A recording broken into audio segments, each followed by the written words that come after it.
Hello everyone. So in a short video I'm going to show us how to wake a dead person up in a technique we call cardiopulmonary resuscitation. A lot of people have died a sudden death without being announced, without planning, without any suspicion of death coming. A typical example was my dad. He was actually preparing to go to farm on the fateful day when he died. We just saw him on the floor.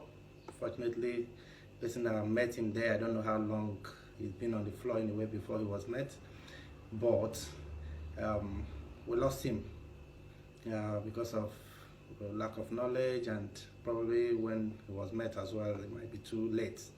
So how do you wake a dead person up? If the dead person is fortunate enough to be met early enough, he can be brought back to life. And how do you do that? In a technique we call cardiopulmonary resuscitation. So it can be done manually with your bare hands, and it can be done as well with a device we call defibrillator. So I'm going to show us how to do it with your bare hands, because it can happen at any time, anywhere, and you may not have any equipment at hand. So how do you do it? First of all, when you see someone lying on the floor anywhere, or you saw him as he was collapsing or whatever, first thing to do is to make sure the environment is safe for you and for the patient before you dive into cardiopulmonary resuscitation. Having secured the environment, second thing is to check for the sign of life. Because this, just as I said, is how to wake a dead person up. We don't do it for people that are living. If there is any sign of life, then there is no need to do it. So first of all, you check if the person is alive, any sign of life. How do you do it? By tapping the person and calling the name, and looking as well to see if the person is breathing. So I'm going to go, hey John, are you alright? Hello, can you hear me? Hello? There's no response, so which suggests he's dead. So the next thing we'll do is to check for, I will call for help. So, hello, anyone around? Someone help me? So just call if there's anyone, the person will come and assist and make plans to take the person to hospital as well. If there's no one around, you don't need to leave. First of all, you have to do the CPR, cardiopulmonary resuscitation.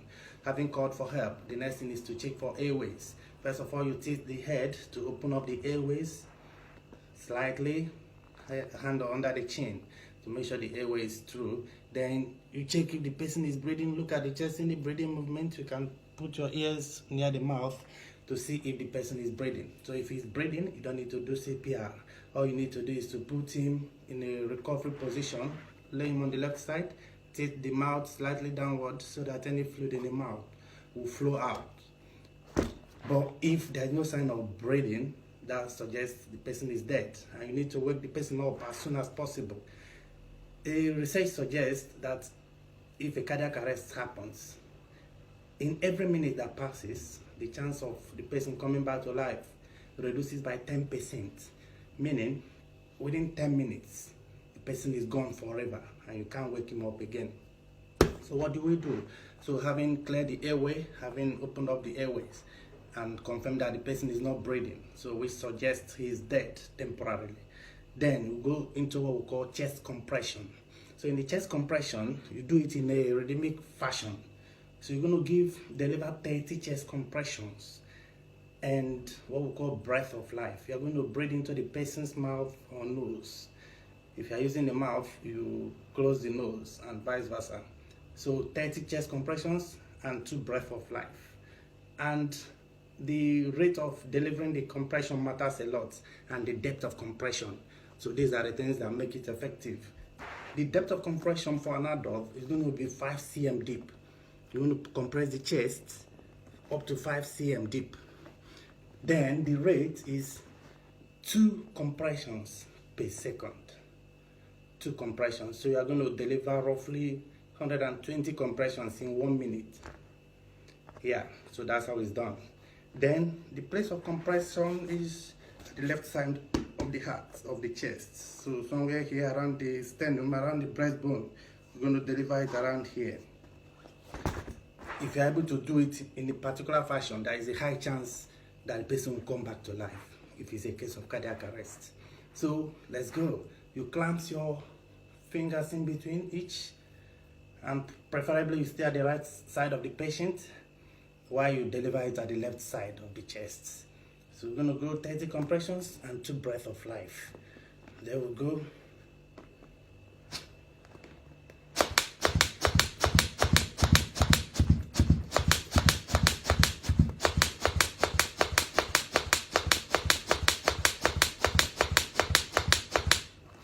Compressions, then 2 breaths of life.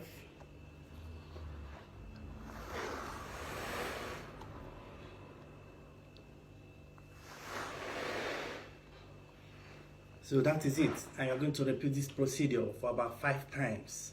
Then hopefully if someone came for help, you can switch over with the person. You need to continue this exercise till there's a sign of life, or you get exhausted and there's no one to help you, or maybe an ambulance comes to take the person to the hospital. Please, this exercise is very simple and it's very essential. You can lose a lovely one just in the twinkling of an eye. It happens. It happened to my dad. So please, cardiac arrest is not something far from us. The heart works so hard. It beats roughly 80 times in a minute. So in 1 hour, the heart beats like 115,000 times. And it beats like that every single day, every hour, every month, every week, every year. If you are 70 years, you can calculate how many years how many times your heart has been working without resting. It can happen to anybody, irrespective of age. Please and please learn it, teach it to other people. Let's save lives. It matters. Thank you so much for watching, and God bless you.